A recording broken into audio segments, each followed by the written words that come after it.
वो तुम क्या कर सकते हैं। अज्ञान में हर एक दुखी है तो अपने ही कर्मों से दुखी है। हम थोड़ी किसी को दुखी करते हैं। ये हमारी अपने अंदर वाले को गारंटी होनी चाहिए कि हम अपने मन वचन कर्म से किसी का नुकसान नहीं करें। बाकी यदि कोई दुखी है दुनिया में तो वो भी जब गुरु की शरण लेंगे, ज्ञान समझेंगे, तब सुखी होंगे। बाकी अपने आप हम तो किसी को खुश नहीं कर सकते। अपना जो धर्म है वो करो तुम, बाकी दूसरे की बातों में नहीं जाओ।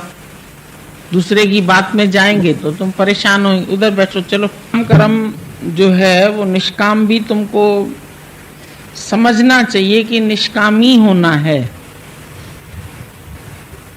कभी कभी निष्काम में भी तुम व्यवहार को लेके आते हैं।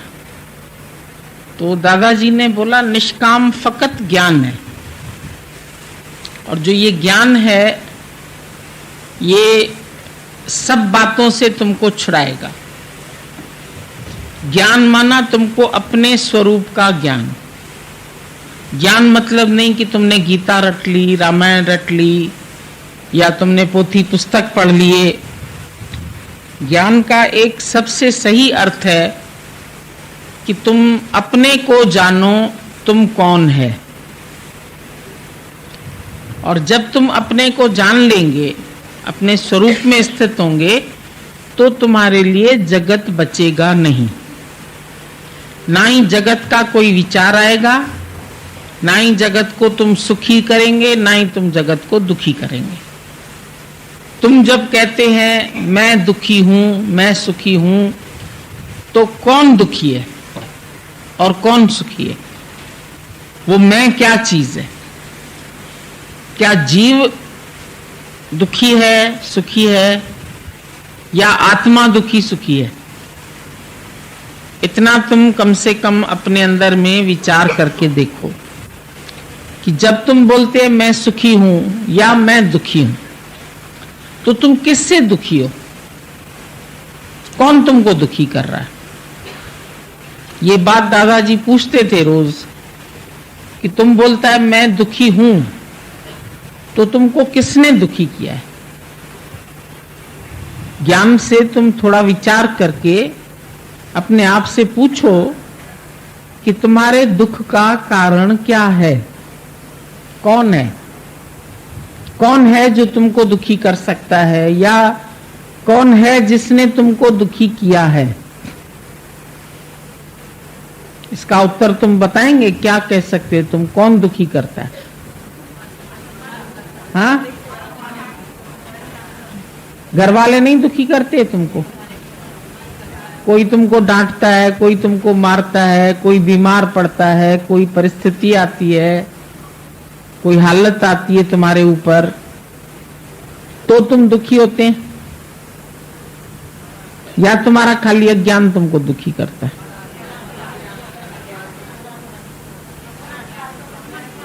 हाँ, अपना अज्ञान दुखी करता है। और भी कोई तुम बोल सकते हैं कि अज्ञान के अलावा तुमको और कौन दुखी करता है?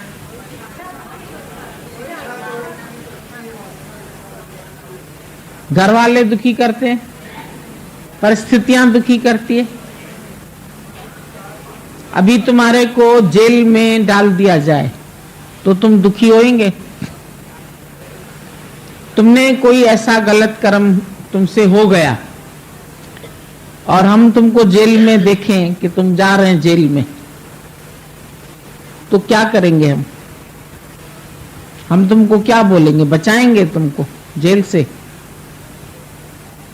किसी को कोई कर्मों से बचा सकता है?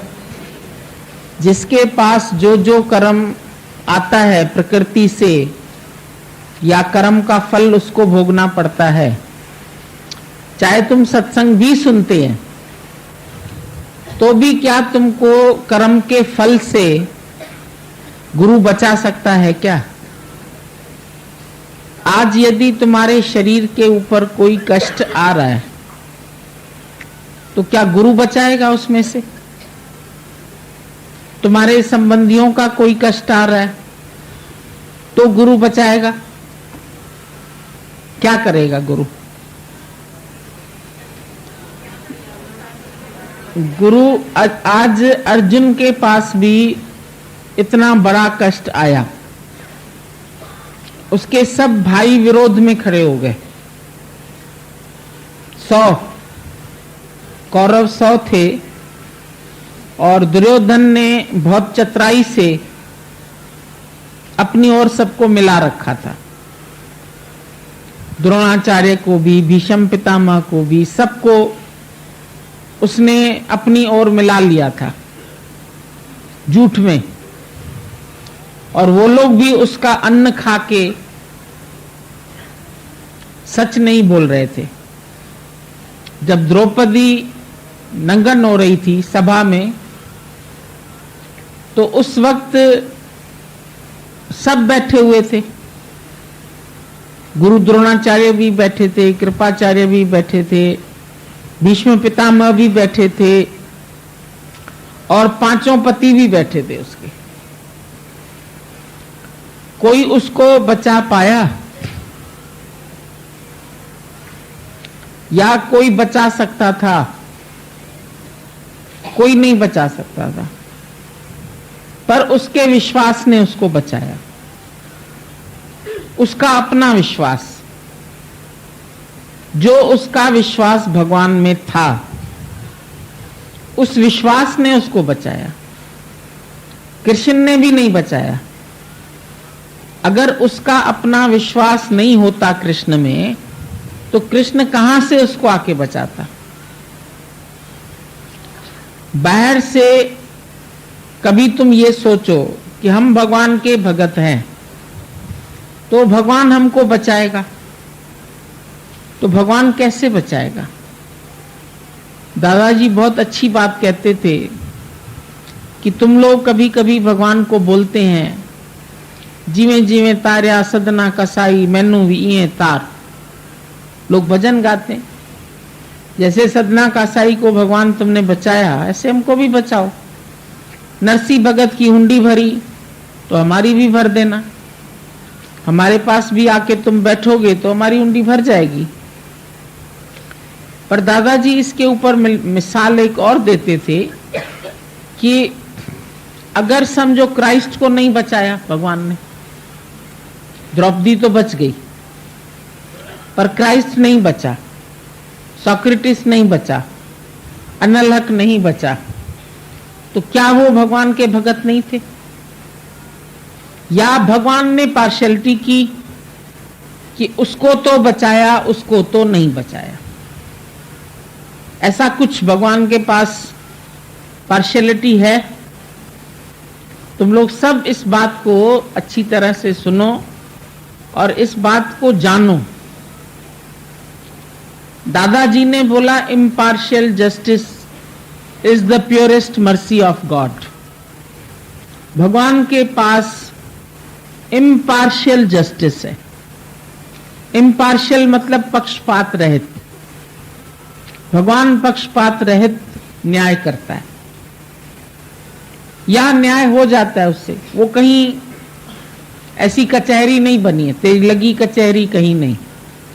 फिर भी हर एक को जो कुछ भी मिल रहा है, चाहे उसको सजा मिल रही है, चाहे उसको माफी मिल रही है, दोनों ही इंसाफ से मिल रहे। दोनों हालत में तुम इंसाफ देख सकते हैं। अगर आज तुमको भगवान मार भी डाले तो तुम इंसाफ बोलेंगे। तुम्हारे घर वालों को मार डाले, तुम्हारे अड़ोस पड़ोस में कोई गलत काम हो जाए, ज्ञान में कोई आया उसके साथ कोई हालत हो जाए, तो तुमको दोषी बनाएंगे। तुम ऐसा है, तुम भगवान का भगत है, तो तुम्हारे घर में ऐसा गलत काम क्यों हुआ, पाप क्यों हुआ, ये आदमी ऐसा क्यों निकला, बेटा ऐसा क्यों मिला, बेटी ऐसी क्यों मिली। रीजंस तो सब तुमको कहेंगे कि तुम भगवान की भक्ति करते हैं और तुम्हारे घर में कष्ट आया, तो तुम्हारा गुरु तुमको क्यों नहीं मदद करता है? तुम क्या बोलेंगे उस टाइम? हाँ, उस समय तुमको गुरु क्यों नहीं बचाता है आके? जी, सकता है। बाकी ज्ञान जितना तुम्हारे पास होगा, तुम अपने ज्ञान से अपने को बचा सकते हैं। पूर्ण विश्वास हो अंदर में, और अंदर से अपना निश्चय कि मेरा कुछ नहीं है।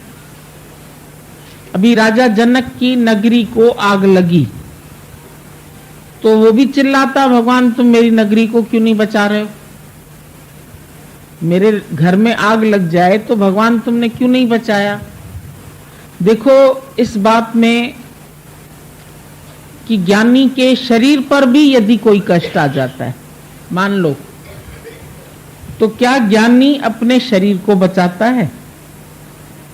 वो बोलता है कि ये मेरे शरीर को भगवान तुम क्यों कष्ट दे रहे हो, जबकि मैं तुम्हारा भगत हूं। अभी हमने तुम लोगों को पूना के 4 लोगों की बातें बताई कि उनके ऊपर इतना भारी कष्ट आया कि शरीर के हिस्से भी कट गए, और वो भी ये कहते कि जब हम सत्संग ही जा रहे थे और उस समय सभी भजन गा रहे थे, भजन की मस्ती में थे, तो भगवान ने उस टाइम हमारे ऊपर कष्ट क्यों भेजा?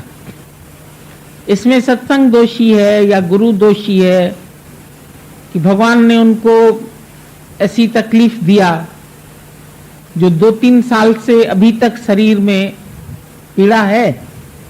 ऐसा नहीं है कि शरीर में पीड़ा नहीं है, लेकिन उन लोगों ने उल्टा यही कहा कि तुम करो भला और हम भलो ही जाने। इस बात में भी भगवान तुम्हारी कोई भलाई होगी? अब उन्होंने ये नहीं कहा कि क्या भलाई थी इसमें, ये उल्टा सवाल नहीं गुरु से पूछा उन्होंने कि क्या भलाई थी।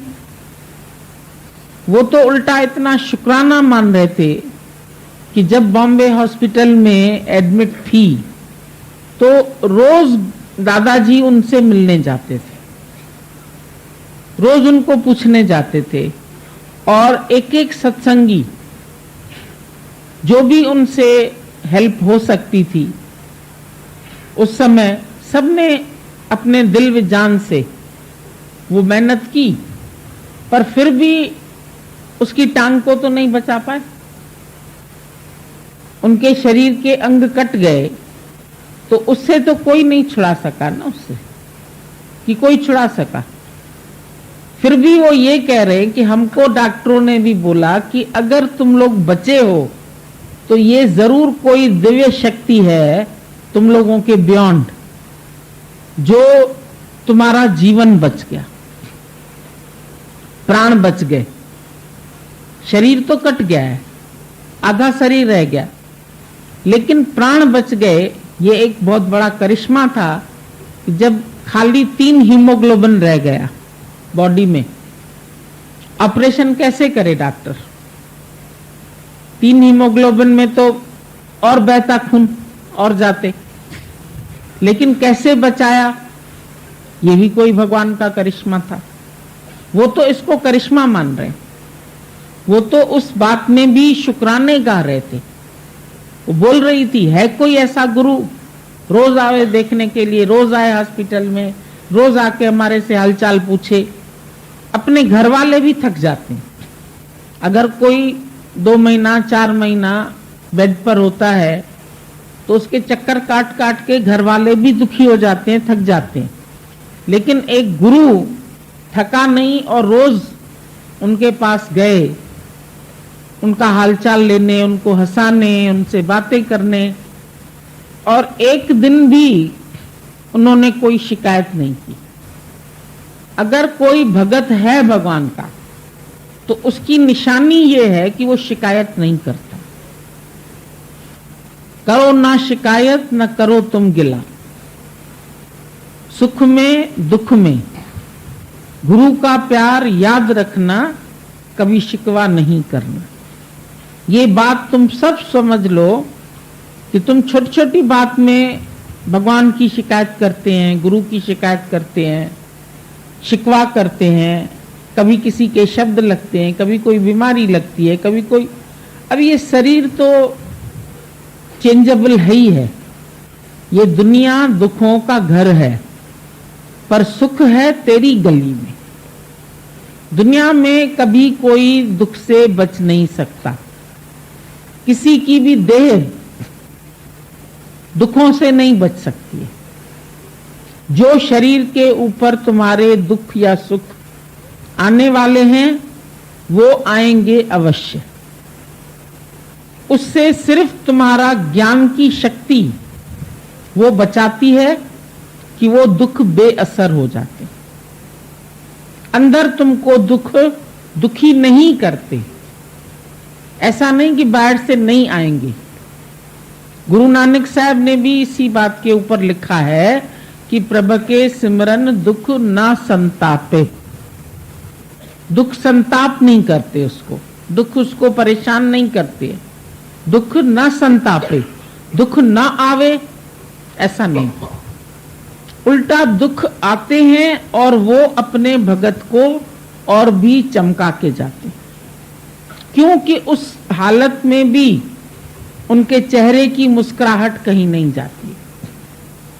वो उसके चेहरे में और भी चमक भर देते, जैसे आग सोने को और भी खरा बना देती है।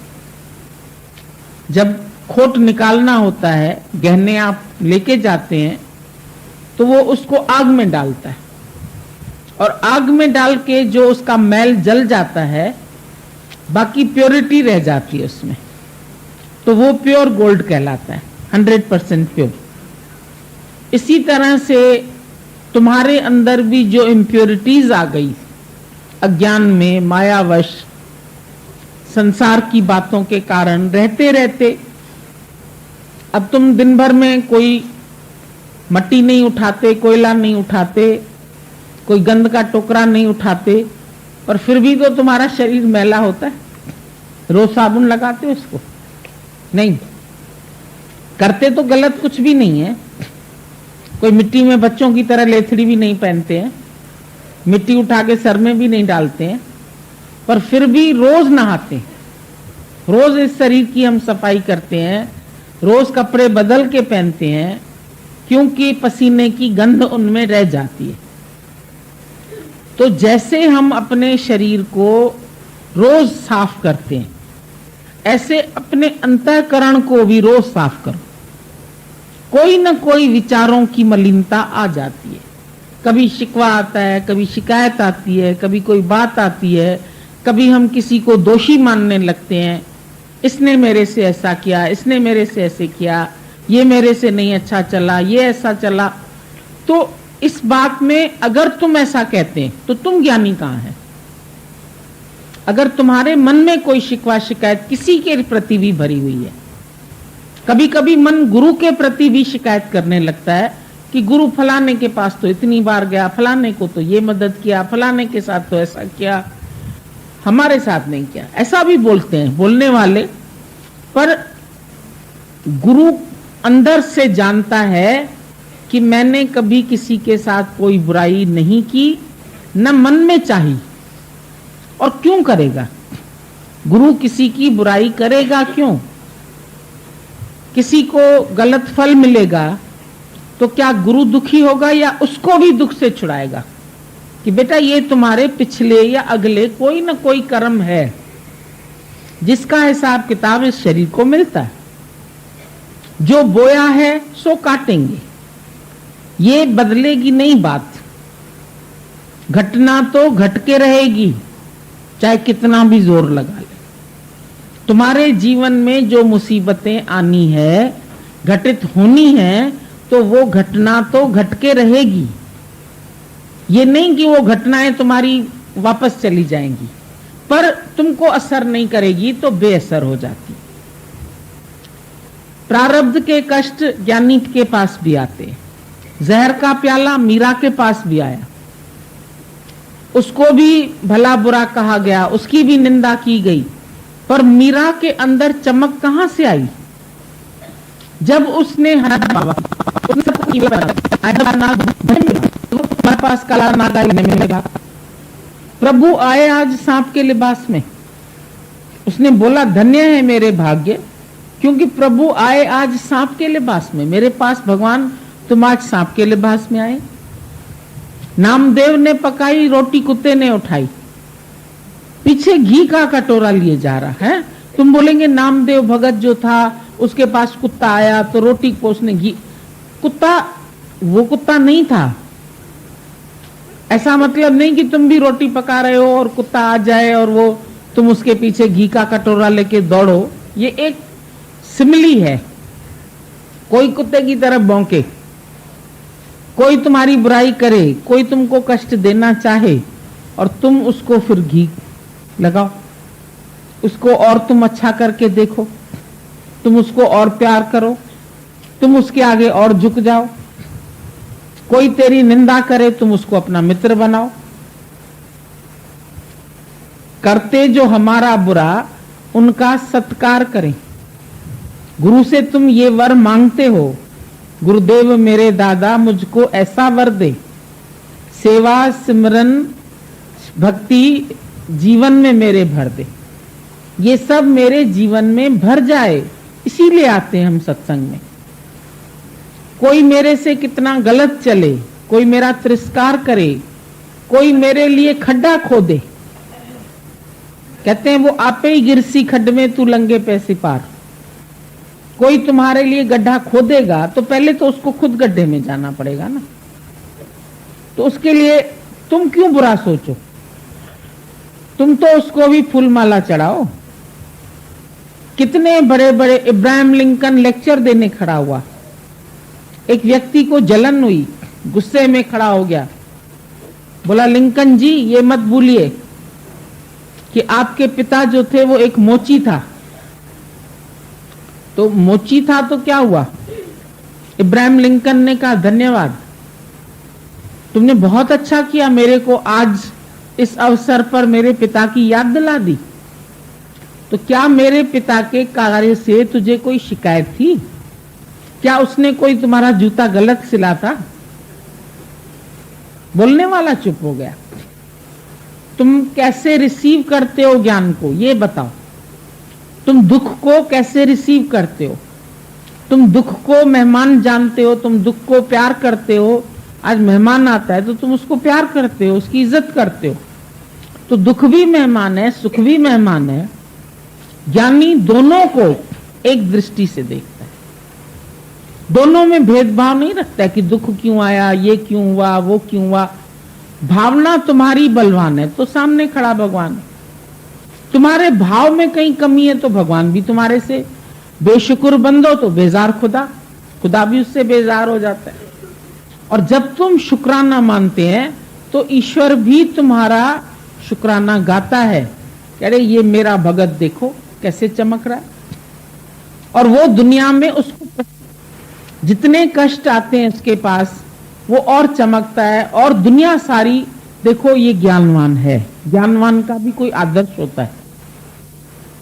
तुम अपना एक आदर्श तो प्रस्तुत करो कि कैसी भी हालत में तुम मन में वाहेगुरु बोलते, हर हालत में तुम खुश रहते, तुम निकल के एक दिन भी आते हैं तो घर वालों का शुक्राना गाओ। शुक्र है भगवान तुमने दर्शन तो दिया। प्रहलाद को 1 मिनट का दर्शन मिला। ध्रुव ने कितने साल तपस्या की एक टांग पे खड़े होके, तब जाके कहीं उसको भगवान ने दर्शन दिया।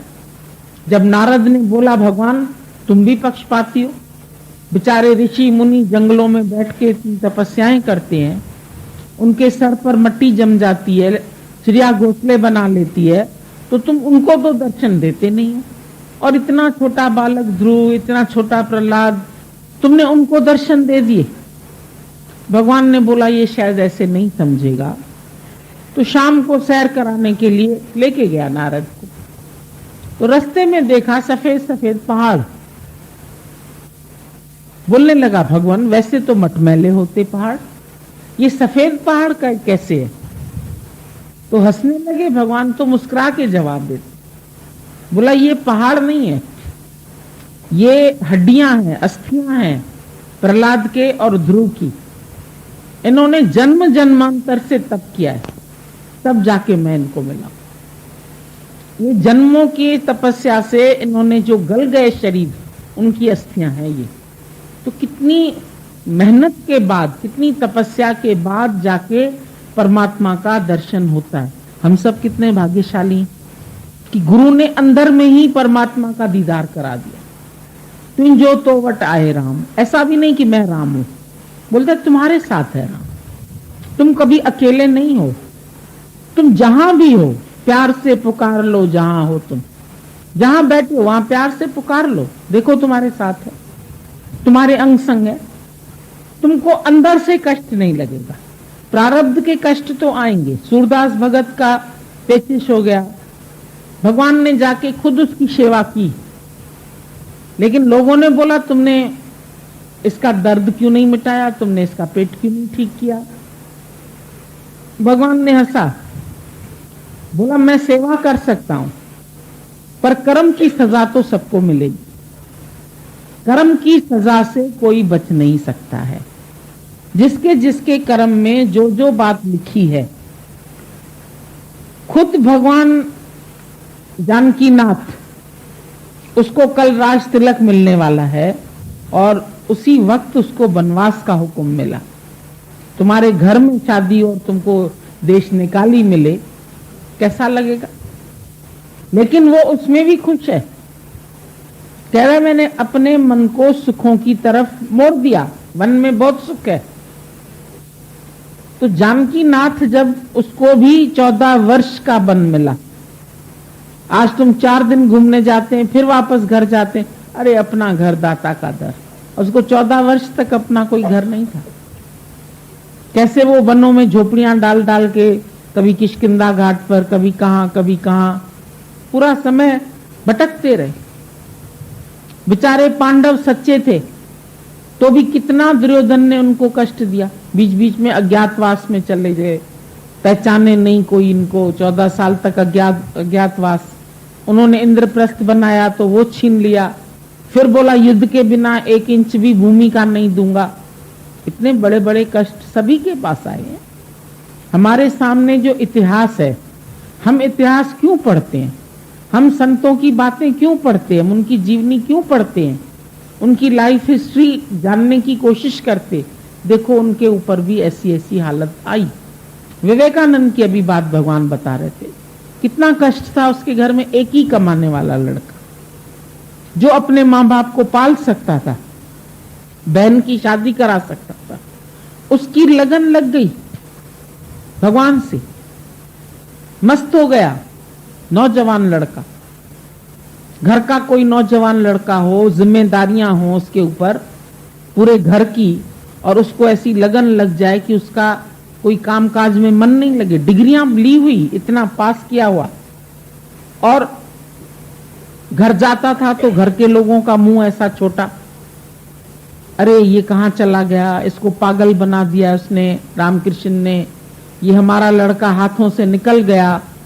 नौजवान कोई बुढ़ापे में संन्यास ले तो ठीक है, लेकिन नौजवान जब कोई श्राप पे बढ़ता है तो घर के लोगों को तो लगता ही है एक बार कि पागल हो गया है। तो एक दिन उसको भी फील हुआ, बोला उसने रामकृष्ण को जाके, देखो मेरे घर वाले भूख मरते और तुमने मुझे यहां पागल बना रखा। तो बोला ठीक है, मां से मांग लो जाके, तुम भी पैसा दे देगी मां तुमको, जाओ उसके सामने। कहता ठीक है जाता हूं। गया और वहां पर क्या मांग के आया? भगवान बल दो, बुद्धि दो, तुमको जान सकूं, तुम्हारे कार्य में लग सकूं, तुम्हारे लिए जीवन दे सकूं। लौट के आया। रामकृष्ण ने कहा मांग लिया? बोला मांग लिया। अरे मैं तो भूल ही गया, मैं क्या मांगने गया और मैं क्या मांग के आया, ये क्या हो गया मेरे को। बोला फिर जाओ। 3 बार गया और तीनों बार वो भगवान से धन दौलत नहीं मांग पाया, घर वालों का सुख नहीं मांग पाया, उसके घर वाले ऐसे ही रहे और ये सन्यासी हो गया। ये नरेंद्र से विवेकानंद बन गया, उसका विवेक जागृत हो गया। तो गुरु ने नाम रख दिया विवेकानंद। तुम्हारा विवेक खुलने का आनंद है तुम्हारे पास, तो उसका नाम